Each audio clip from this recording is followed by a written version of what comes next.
झारखंड में पूरी मजबूती के साथ 24 तारीख को हम लोगों के प्रत्याशी एनडीए के प्रत्याशी का नामांकन भी है, नॉमिनेशन भी है, उसमें भी हम रहेंगे।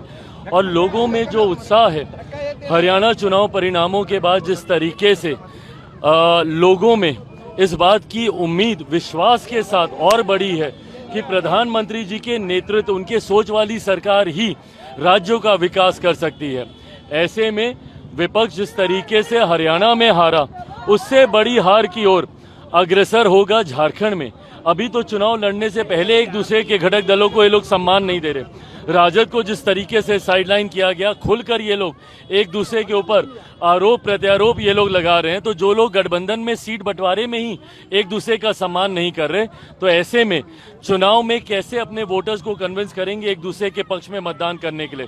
तो मैं मानता हूं कि इंडी अलायंस तथाकथित एक बड़ी हार की ओर अग्रसर हो रहा है और एनडीए मजबूत सरकार पुनः झारखंड में बनाने जा रही है। हेमंत जी की सरकार देख लिया, झारखंड के लोग को शर्मसार होना पड़ा कि उनका मुख्यमंत्री भ्रष्टाचार के आरोपों में जेल में है।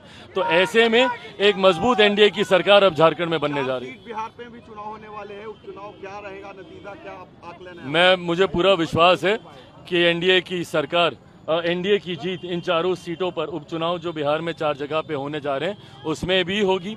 भाजपा की भी मजबूत तैयारी है, जदयू की भी मजबूत तैयारी है। मैं मानता हूं कि इन चारों सीटों पर एनडीए जीतने जा रहा है। कश्मीर में नई सरकार बनने के बाद भी आतंकवादी हमले हुए, बिहारी मारे गए हैं वहां पर। जिस तरीके से पिछले 10 सालों में जिस तरीके से केंद्र सरकार के शासन में एक लंबे समय तक घाटी में, जम्मू कश्मीर में जिस तरीके से एक शांति का माहौल देखने को मिला, नई सरकार के बनते ही पुनः वहां पे जिस तरीके से आतंकियों ने और उनके संगठनों ने अपना सर उठाने का काम किया, ये कहीं ना कहीं दर्शाता है कि इनको संरक्षण देने का काम यही दल करते हैं जिन दलों ने इतने वर्षों में जम्मू कश्मीर को बर्बाद करने का काम किया।